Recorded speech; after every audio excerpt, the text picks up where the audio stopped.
Corona virus क्या यह वही महामारी है जिसके बारे में बड़े बड़े भविष्य वक्ताओं ने भविष्यवाणी कर कहा है कि 20वीं सदी में एक ऐसी महामारी फैलेगी जिसमें बहुत सारे लोग बेमौत मारे जाएंगे। जग जाहिर है कि कोरोना वायरस ने चीन से निकलकर पूरे विश्व पर मौत का कहर बरपा रखा है। WHO के मुताबिक अभी तक 45,693 मौतें और 9,03,06 व्यक्ति इस जानलेवा बीमारी के शिकार हो चुके हैं। लेकिन दोस्तों, ऐसे में राहत भरी खबर ये है कि इन भविष्य वक्ताओं ने ही मौत से बचने के लिए सटीक रास्ते बताए हैं। तो चलिए देर न करते हुए खंगालते हैं इन भविष्य वक्ताओं की भविष्यवाणियाँ। जय गुरुदेव पंथ के संस्थापक संत तुलसीदास जी की भविष्यवाणी। वह अपनी पुस्तक जय गुरुदेव की अमर वाणी के पृष्ठ 22 पर लिखते हैं, भविष्य में बीमारियों के बम फेंके जाएंगे, बीमारियों से लोग बेमौत मरेंगे। इस प्रकार की शुरुआत चीन करेगा। चीन अमेरिका के बड़े बड़े शहरों को नष्ट कर देगा, वहां भी लोग बेमौत मरेंगे। अमेरिका, चीन तथा रूस और चीन में आपसी युद्ध होगा। चीन में भी भारी संख्या में लोग मरेंगे। चीन की बची आबादी को भारत शरण देगा। आगे चलकर गृह युद्ध छिड़ जाएगा, तब जान बचाना मुश्किल हो जाएगा। अन्न और दवाइयों की कमी पड़ जाएगी। मेरी बातों को आप हंसी मजाक मानते हैं तो मैं आत्म कल्याण का काम करता हूँ। आप मेरी बातों को अभी न माने, जब सामने आएगी तब मानना। फिर आगे पृष्ठ 31 पर लिखते हैं, बाबा जय गुरुदेव की घोषणा सन 1972 में। आगे विश्व युद्ध होने पर भारी नुकसान होगा, लाशें पड़ी रहेंगी, उठाने वाले नहीं मिलेंगे। चीन, पाकिस्तान, अमेरिका आदि मुल्कों से विषैले बम फेंके जाएंगे। अधिकांश बम भारत की धरती पर उतार लिए जाएंगे। कीटाणु बम फेंके जाने पर बेगुनाह इंसान, जानवर, पक्षी आदि सब मरने लगेंगे। तो भारत का एक फकीर ऐसी जबरदस्त उल्टी आंधी चलाएगा कि उसमें हाथी भी उड़ता नजर आएगा। तेज हवाएं सभी कीड़ों को उड़ाकर वहां से ले जाएंगी। जहां से बम फेंके गए होंगे वहां फिर उस मुल्क के लोगों का सफाया हो जाएगा। दोस्तों, यहाँ पर इस भविष्यवाणी में जय गुरुदेव जी ने एक फकीर के बारे में भविष्यवाणी की है। उन्होंने कहा है कि एक ऐसा भारत का फकीर, एक ऐसा संत उल्टी आंधी चलाएगा जिसमें तेज हवाएं बहेंगी। जितने भी बम फेंके जाएंगे वह सारे उनकी धरती पर चले जाएंगे और वहां के लोगों का सफाया हो जाएगा। तो दोस्तों, देखना यह है कि वास्तव में वह फकीर कौन है। संत तुलसीदास जी ने इसी पुस्तक के पृष्ठ 59 पर 1971 में भविष्यवाणी करते हुए कहा था कि वह महापुरुष जो भारत को विश्व विजेता और विश्व गुरु बनाएगा, जिसकी एक भाषा होगी और एक झंडा होगा, वह भारत के एक छोटे से गांव में जन्म ले चुका है। संत रविदास, 16वीं सदी के विख्यात व चमत्कारी संत रविदास। दोस्तों, संत रविदास जी की भविष्यवाणियों से तो ऐसा प्रतीत होता है कि मानो संत रविदास जी ने 16वीं सदी में ही इस कोहराम के बारे में जान लिया था। उन्होंने इटली के बारे में बिल्कुल सटीक भविष्यवाणी करते हुए कहा है कि इटली में आने वाले समय में कोहराम मचेगा। दोस्तों, आपको बता दें कि इटली में कोरोना ने मौत का एक ऐसा तांडव मचाया है कि 13,000 से ज्यादा लोग मर चुके हैं और 1,10,000 से ज्यादा लोग संक्रमित हैं। संत रविदास जी लिखते हैं, भारत में अवतारी होगा जो अति विस्मयकारी होगा, ज्ञानी और विज्ञानी होगा, वो अद्भुत सेनानी होगा। जीते जी कई बार मरेगा, छद्म वेश में जो विचरेगा। देश बचाने के लिए होगा एक आह्वान, युग परिवर्तन के लिए चले प्रबल तूफान। तीनों ओर से होगा हमला, देश के अंदर द्रोही घपला। सभी तरफ कोहराम मचेगा, कैसे हिंदुस्तान बचेगा। नेता, मंत्री और अधिकारी, जान बचाना होगा भारी। छोड़ सब मैदान भागेंगे, सब अपने अपने घर दुबकेंगे। जिन जिन भारत मात सताई, जिसने इसकी करी लुटाई, ढूंढ ढूंढ कर बदला लेगा, सब हिसाब चुकता कर देगा। चीन अरब की धुरी बनेगी, विध्वंसक ताकत उभरेगी। सभी तरफ संगीन लड़ाई, घाटे में होंगे ईसाई। इटली में कोहराम मचेगा। जी हाँ, जहाँ पर 13,000 से ज्यादा लोग मर चुके हों, उसे कोहराम कहना गलत नहीं होगा। इससे बड़ी क्या त्रासदी हो सकती है। लंदन सागर में डूबेगा, जो तीसरा प्रलयंकारी, जो होगा भारी संहारी। भारत होगा विश्व विजेता, भारत होगा विश्व का नेता। दुनिया का कार्यालय होगा, भारत में न्यायालय होगा। तब सतयुग दर्शन आएगा, संत राज सुख बरसाएगा। सहस्त्र वर्ष तक सतयुग लागे, विश्व गुरु बन भारत जागे। जैसे कि तुलसीदास जी ने एक फकीर, एक संत के बारे में भविष्यवाणी की थी, उसी संत के बारे में भविष्यवाणी यहाँ पर रविदास जी भी कर रहे हैं। कह रहे हैं कि तब सतयुग दर्शन आएगा, संत राज सुख बरसाएगा, सहस्र वर्ष तक सतयुग लागे, विश्व गुरु मन भारत जागे। जैसा कि आपने पढ़ा कि दुनिया का कार्यालय होगा, भारत में न्यायालय होगा। तो न्यायालय से तात्पर्य है ICJ, मतलब इंटरनेशनल कोर्ट ऑफ जस्टिस, जो कि वर्तमान में अमेरिका में है, वह भारत में चला आएगा। तब भारत सभी देशों का प्रतिनिधित्व करेगा और भारत विश्व विजेता और विश्व गुरु बनकर उभरेगा। दोस्तों, यह विश्व विजेता और विश्व गुरु की बात सिर्फ संत रविदास जी नहीं कह रहे, बल्कि दुनिया के बड़े बड़े भविष्य वक्ताओं ने भी इस बात का समर्थन किया है।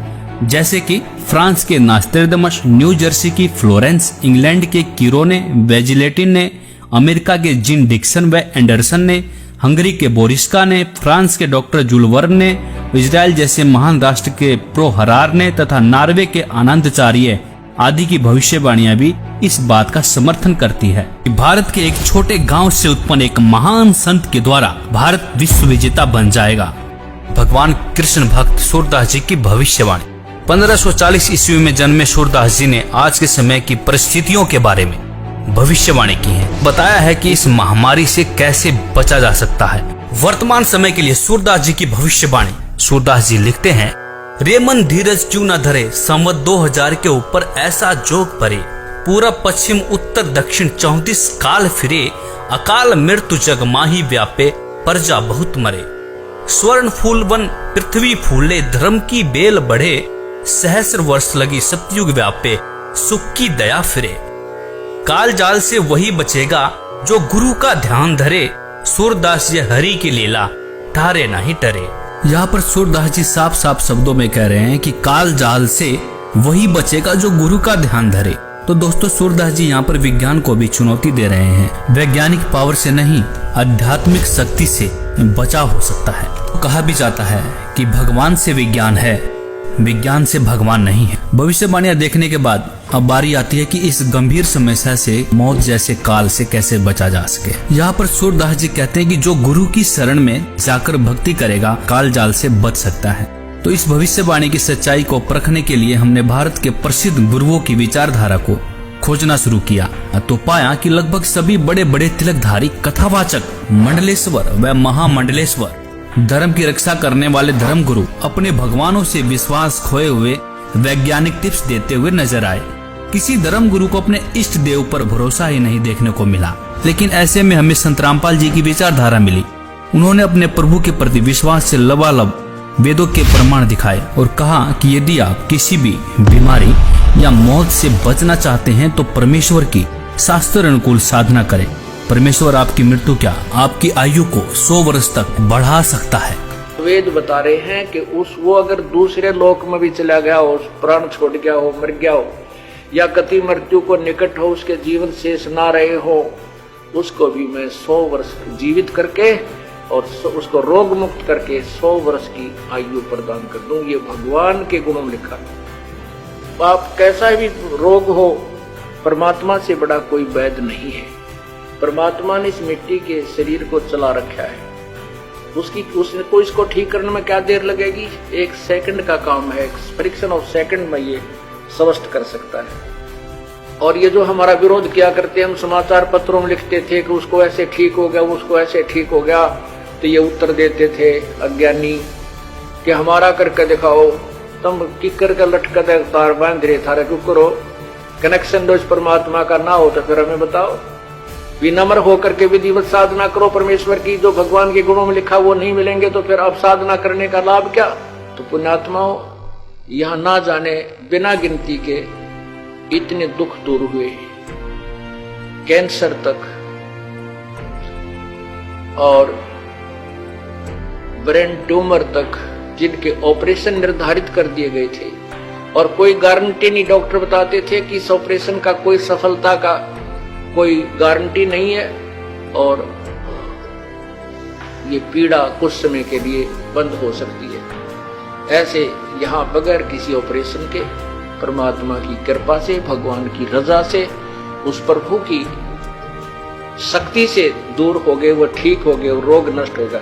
इसी का प्रमाण आपको ऋग्वेद दे रहा है कि परमात्मा पूर्ण ब्रह्म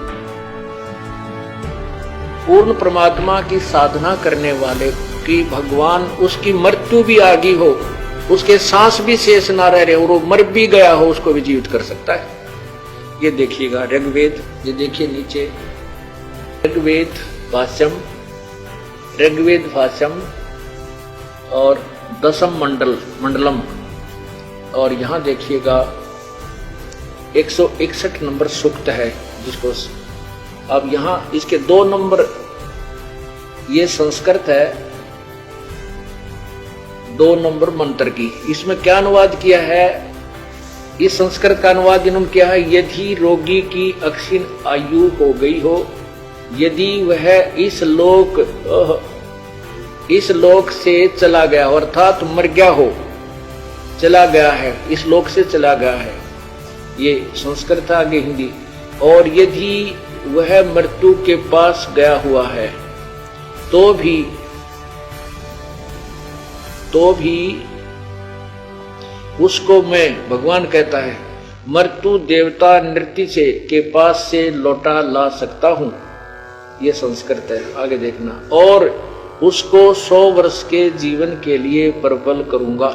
परमात्मा तो कहता है कि उस उपासक की, जो परमात्मा का भक्त है, यदि वो परमात्मा की साधना शास्त्र अनुकूल कर रहा है, परम संत से नाम लेकर के, तो वेद बता रहे हैं कि वो अगर दूसरे लोक में भी चला गया हो, प्राण छोड़ गया हो, मर गया हो, या कति मृत्यु को निकट हो, उसके जीवन शेष ना रहे हो, उसको भी मैं 100 वर्ष जीवित करके और उसको रोग मुक्त करके 100 वर्ष की आयु प्रदान कर दूं। ये भगवान के गुणों में लिखा है। दोस्तों, इस विज्ञान के दौर में संत जी का दावा वाकई में हमें अचंभित करने वाला था। फिर क्या था, बाबा की इस सच्चाई को सामने लाने के लिए हमने पड़ताल करनी शुरू कर दी।